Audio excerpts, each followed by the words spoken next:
And you're listening to Tech Radio, a source of news and commentary about technology and science. You can hear us each week with the podcast at Tech Radio. That's on the screen behind us here. Or if you live in Missouri on KOPN Columbia 89.5 FM, Mondays at 6. This week we have Brad Hey, everybody. and Alex, a guest Hi, on the show. happy to be here. Yeah, cool. And this week, actually, why don't you take it away from there, Brad? Well, do you remember back in the Apollo era in the 70s? Do you have any memory of what that was like watching those things happen on TV? I was alive at that point, but I don't remember that when I was young enough. I remember the space shuttle days mostly. Okay, and I Not the remember that Apollo very era. clearly, and a little bit of the Apollo era. But back then, when these things were happening, everything we got from the news, and we talked about it with family members and coworkers and but it was the access to information was really limited to what was coming through from the media, and they were always kind of catering to the lowest common denominator, to the masses. And I was you know Alex is here because he's been following everything going on around SpaceX for a couple of years now, and his interest is what got me interested in following this. And part of the difference now is that there's so much kind of secondary conversation happening through Twitter and through the other social medias where you're not just limited to what's coming from the approved sources in the media. There's also all this secondary information and all these near experts who are now making their career around this stuff. That I thought it was a fascinating topic in itself for us to talk about what is happening, you know, in the places where this work is being done and in the social setting where people are collaborating and doing stuff. Does that make sense? Yeah. I, One I could also almost think say the it's news is gone anymore because it's been so yeah. fractured up. I think it's interesting that with today's media as well, especially the non-mainstream news sources, how much more technical that is as well. Back with Space Shuttle and Apollo, you hear about launches and like the general ideas of it, but now with these smaller news sources run by fans mostly, there's a lot more technical information and people discussing how things actually work. And yeah, that's a really interesting turn in how that happens. And not just technical, but also very timely. I mean, people are Yes, watching this stuff daily. just the amount of information that's available now. I mean, the operations in Boca Chica, Texas, there's probably 5 or 6 separate live feeds available at all times. So I mean, usually nothing's happening, but you can always go and see what's happening if anything is. Yeah. So Boca Chica itself is really being affected by this. Um, and Boca Chica is just a little tiny village as far down in South Texas as you can get. There's about 48 There's only homes 5 or 6 initially. people there. Yeah. Yeah. Now there's only four or five people left. Most of them been bought out or what have you. But the 4 or 5 that are left are either fans of SpaceX to some degree or they're just hardcore not wanting to sell. Yeah. And So which so causes SpaceX so some problems, who but is that's not the story here. Yeah. so who is left in Boca Chica from the kind of the original inhabitants, if you will? I am not totally sure. I think there's 2 or 3 people who are pretty hardcore fans, and most of them are actually employed by um, like NASA Spaceflight and some other like space-related news organizations. Um, I think Lab Padre also owns some property there, and he runs live cams down there. Now, Um, do you think that these people were fans or involved before things got going, or they kind no, of actually, leveraged their position that yeah, they've owning property? mostly spoken about that in the past. And a lot of them really hadn't followed spaceflight at all until they started seeing what SpaceX was doing there. I mean, everything down there is very public. I mean, you've seen it. There's not really any fences or anything. You can directly follow what's going on. So I think a lot of them became really big fans just watching that, and it's sort of grown into a business from that.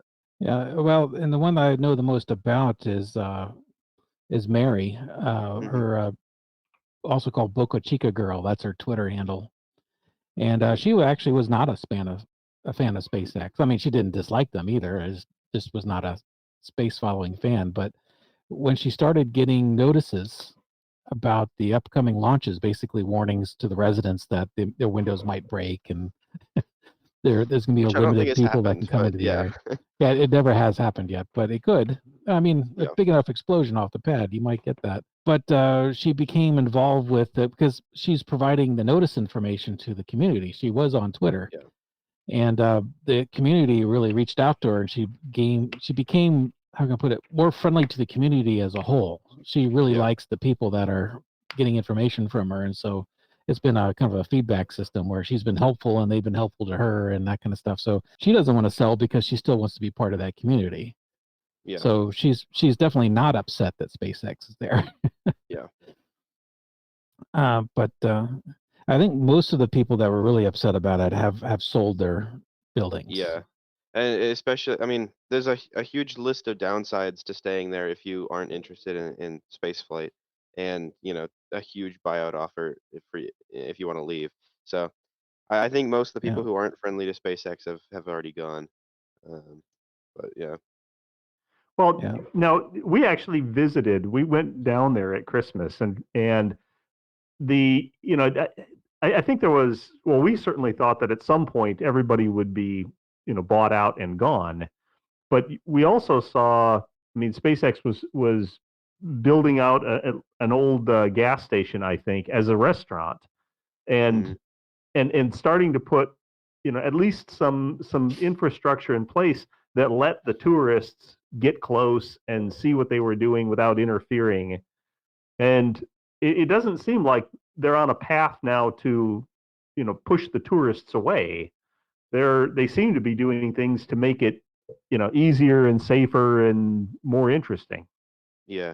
Well, and Elon just mentioned the other day that they're trying to incorporate a city there. Uh, so I'm not sure what their long-term plans are with that. Um, but I mean, it's at least interesting, and I think they're planning on opening either a bar or a restaurant at the top of the high bay, which will Oh, be wow. interesting. They're planning on having a glass floor looking down, so that should be pretty cool. But yeah, Yeah. Where do you find your information? Who do I you look at follow? Twitter a lot.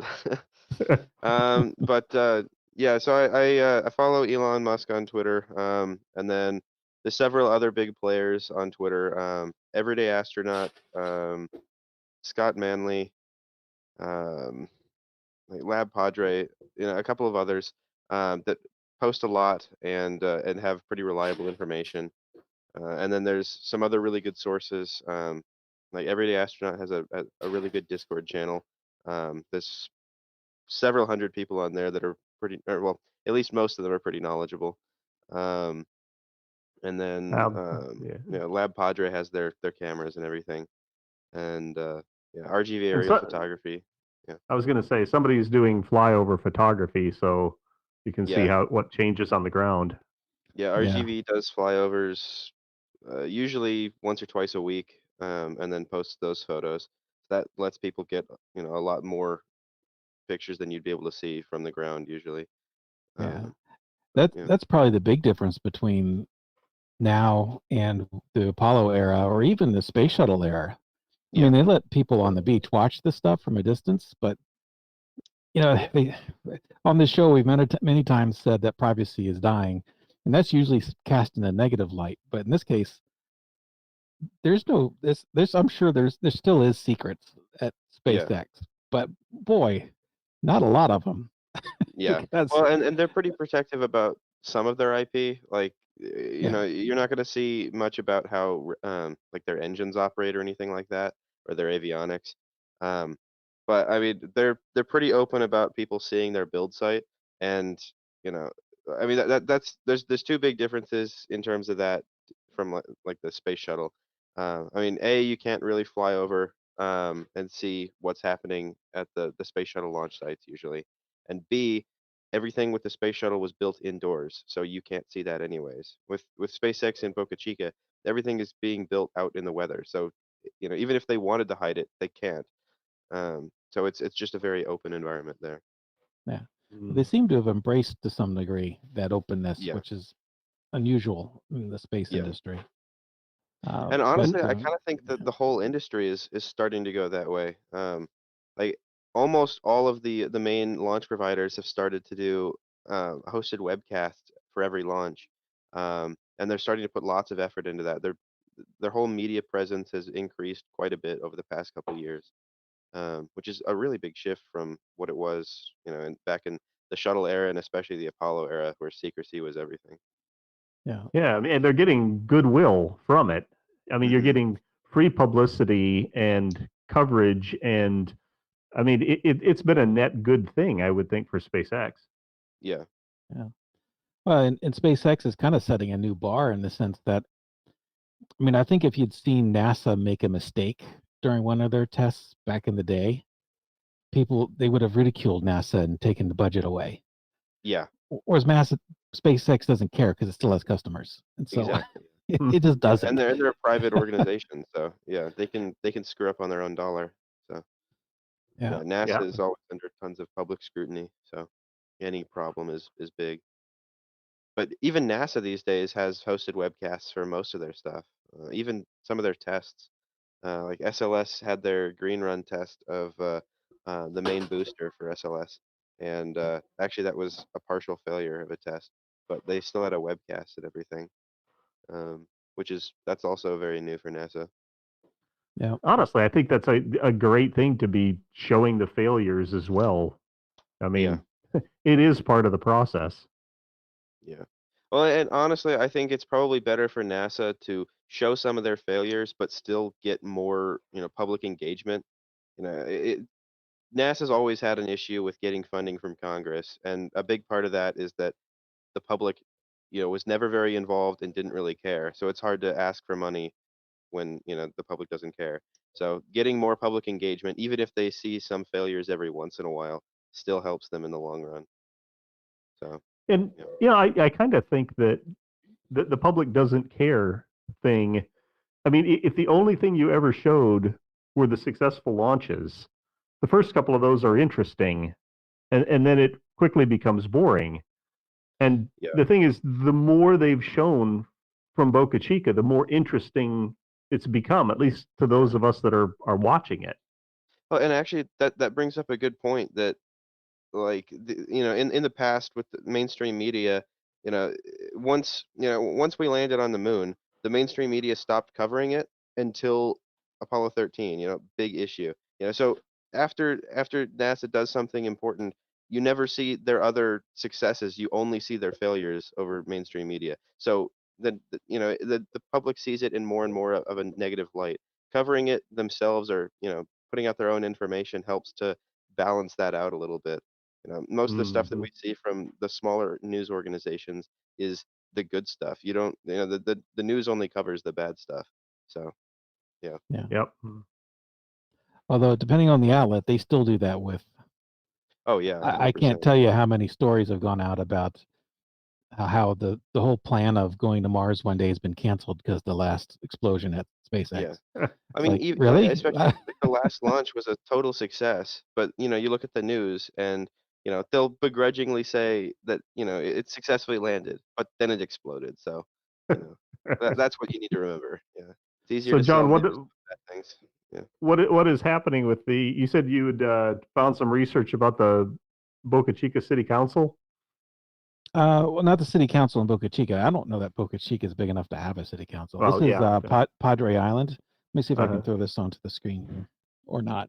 South Padre Island here. This is their main website. And notice something at the top, one of their top links for all the things. Because if you think about it, what is Padre Island for the most part? If you mention that word to the general public, you're going to think spring break. That is their huge source of money. They make more money in that 10-week period where the different colleges go to spring break than they do the entire rest of the year. Yeah. That is their source of revenue. But right now they're very excited because they're filling their hotels, or at least some of the hotels that are on the right side of the island. because of SpaceX. They're getting visitors, and they're now just starting to respond and starting to try to push it up because it's Yeah. a different set of visitors. They're still visitors, of course. It's still a Tourist thing. it's a tourist thing, but it's year round, and it's a different clientele. They're probably going to drink a little bit less, just a little, Yeah. but they will probably be willing to spend a little bit more for rooms at the top of the hotel. Yeah. And it also brings in a lot of industry for that region as well. Um, Oh, I'm I mean, sure. it brings in tons of jobs, and especially once it's operational, then it won't just be SpaceX, but it'll be satellite providers and things like that that also have to come Yeah. in. Yeah, and I didn't do much research on space on Brownsville, but Mhm. Brownsville is where a lot of the SpaceX engineers are moving to.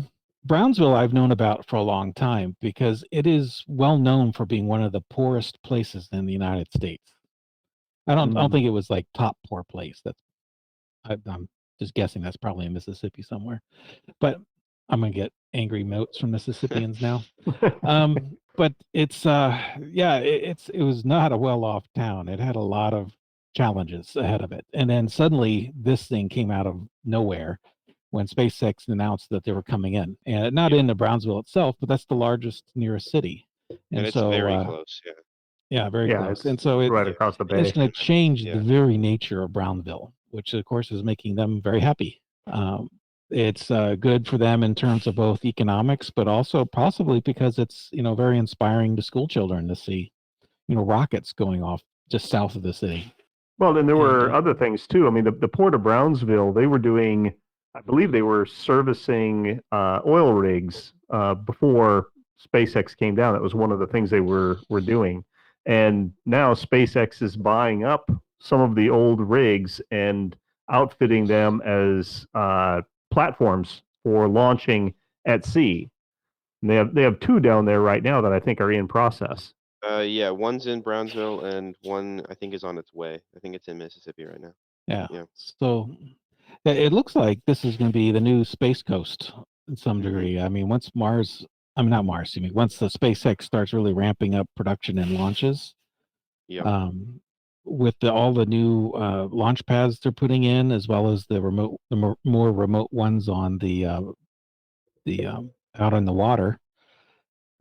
Yeah, they might be putting up a couple rockets a week.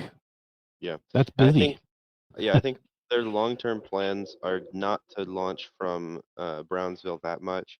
I think they're planning on building in Brownsville and then launching from Brownsville out to uh, ocean-based platforms, but not launching a lot from Brownsville. Because I mean, long term, they're planning on having multiple launches per day, and yeah, that becomes an issue when you're that close to a populated area, just noise issues.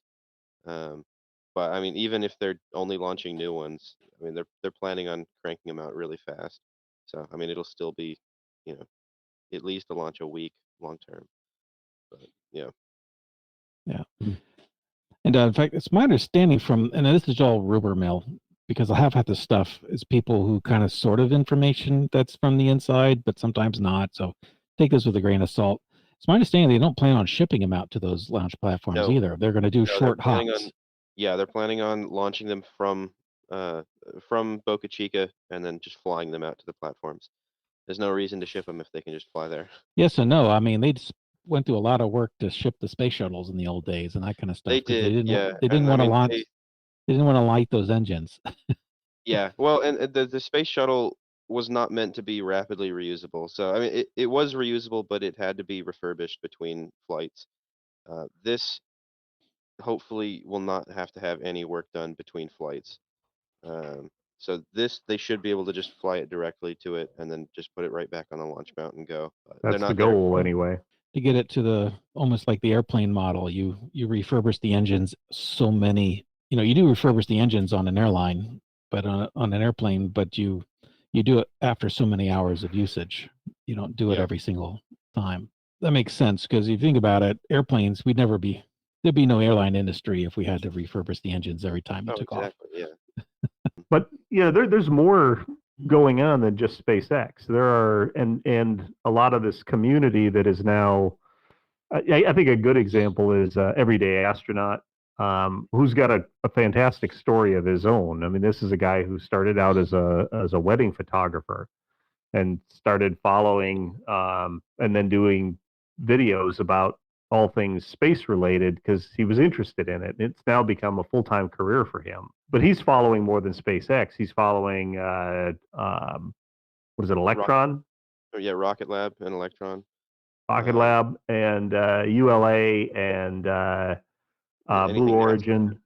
Yeah, Blue Origin. Yeah, Blue Origin's pretty secretive, so they don't post very much stuff. Yeah. Yeah, they're the ones that head out to Alaska every time, isn't it? No, that's shoot, I can't. Astra, I think. Okay. Yeah, Blue Origin has. I think they have a. Right now, they've only done suborbital flights with their New Shepard launch vehicle, which is supposed to be more for tourism. And they haven't launched humans yet, but they're supposed to this year. And they launch it somewhere in Texas, I think. But they are in the process of building an orbital launch vehicle, which will be larger than Falcon Heavy. And they've been pretty secretive about that, but some people got some glimpses of it a couple weeks ago, and it looks like it's at least mostly built. It's supposed to fly in the next year, but we'll see if that happens. So it's kind of interesting that now there's, this instead of like general journalists, journalists who cover all sorts of stories following also space related things, you're seeing the rise of a very dedicated group of maybe citizen journalists initially, but then, people whose career is about following this and only this. Yeah. So, when those rumors pop up, there's people all over them to fact check them and spread them even farther. Yeah.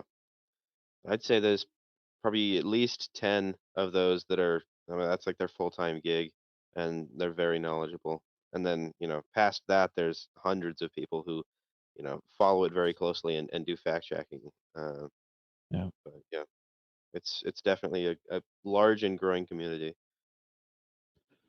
I would dare say some of what we're seeing with SpaceX is also a reflection of Elon Musk himself being also very much more open with meeting with the public and communicating more, Absolutely, yeah. but much to his damage sometimes, but also to his benefit. It's a mixed bag. Yeah. He's gotten in a lot of trouble for some of his tweets, but he tweets all the time, so it's him. That's what he's actually thinking, and he meets with people on a regular basis. He doesn't have carefully controlled interviews like Jeff Bezos or any of those guys. He just goes and talks to people. I mean, he hasn't talked to me yet, but I'm sure that's coming. Mm-hmm. Well, after this goes out on the air, I'm sure. Well, yeah, it's 3D and it's got the word SpaceX behind us at the moment.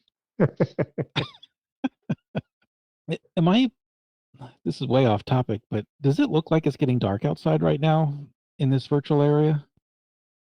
I don't think it's changed. Is it? Okay.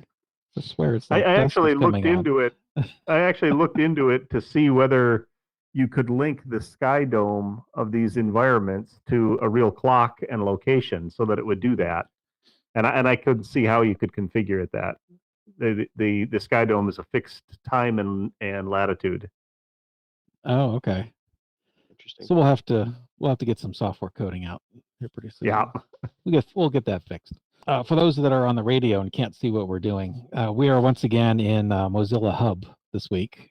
And so there'll be a YouTube version of this going out as well. And so far we've been playing around with the different stuff. Sorry to be off topic about this, but it's kind of been a running theme for the last 3 weeks. Alex, have you worked with like Blue Button or anything like that at the university? I don't think so. I'm not Okay, sure what just that been is. Zoom. Oh, Blue Button. That's a new one for me. What is Blue Button? Big Blue Button. It's like a virtual classroom schooling system where it's kind of like Sococo was last week. You go from room to room. No, I haven't seen anything like that. Okay. Contracts with a lot of universities, so I think the universities are mostly tied to those. Oh, by contract to Zoom? That makes sense. I mean, that's the big thing right now. That's what it's like It's the Google of video conferencing at the moment. I'm Now, sure you the work marketing remotely, department Alex. loves me saying that. Sorry, go ahead. You work remotely. What chat technologies do you guys use? Primarily Slack and Zoom. Every once in a while Google Meet, but pretty much Hmm. exclusively Zoom and Slack. Okay. Yeah, I wish we could switch to Discord, but yeah, the no encryption thing is a killer for businesses. Yeah. Actually, every business I've worked with in the past is if they have a chat system they work with, it's been Slack. Slack seems to have nailed the corporate world for some reason. Yep. Seems like they So- either use Slack or their own internal tools. So what's the big milestones coming up for Space Watchers? What are you looking Yeah. for? Well, as far as SpaceX goes, Falcon 9 stuff has pretty much become normal. I don't think there's going to be any new huge developments there. As far as Starship goes, SN11's next. It just got moved to the pad maybe a week ago, and it's already gone through ambient and cryogenic tests. So they should have a static fire in the next, hopefully tomorrow, and then flight soon after that, hopefully. And Yeah. So they could be flying again this week. yeah, it's pretty likely. Yeah. As long as weather holds and they can get approval from the FAA, it'll probably go this week. In fact, spring break season starts not this week, but next week. So we may have a confluence of spring breakers and SpaceXers in Padre Island next week. Yeah, so hopefully that'll happen this week. That's pretty much all that's going on in terms of SpaceX. Rocket Lab just announced that they're making a new rocket in addition to their Electron vehicle. It's Neutron, and that one should directly compete with Falcon 9, and I think they're planning on having it human rated as well. So they'll have that out. I think they're aiming for 2023 or 4. So they've got some work on that. Blue Origin And Electron's doing commercial launches right now, aren't they? For smaller satellites? Yes, they're doing commercial stuff, but it's all small sat. Yeah. So it's significantly smaller than Falcon 9, but Electron pretty much has they have a pretty good chunk of the market for small sat stuff. Although SpaceX is now stacking the booster, though, right? Yeah, they started stacking booster yesterday, I think. So everything that we have seen for Starship, which is impressively large, that's just the top. The top. Like when they get the thing ready, for orbital flight, it'll be twice that tall. Or the part that we've seen is about the top third, so it'll be about 3 times as high when it's done. And we've never seen that out there, but they are stacking the booster section in the high bay now. So they we could be into 2 sections now. So we could be like a couple months from them stacking the whole thing. Is it that close? The general consensus is that they'll probably try to do a flight of just the booster on 1 or 2 engines to start out with, before they try doing a full stack. Okay. But yeah, they've only just started the second booster, so hopefully they did say that they want to be orbital by the end of the year, so they'd have to do a full stack here pretty quick. Wow. So hopefully we see that pretty soon. But currently, I don't think that they have a way to stack the full thing. Their cranes are not tall enough. They're gonna have to fix that first. So they're gonna need an even taller crane. Yeah, they probably won't do a full stack until they have the launch tower built, which I think they just started driving pilings for that, and supposedly they're bringing in a huge crane to go ahead and construct that in the next couple months. I've seen some talk about that.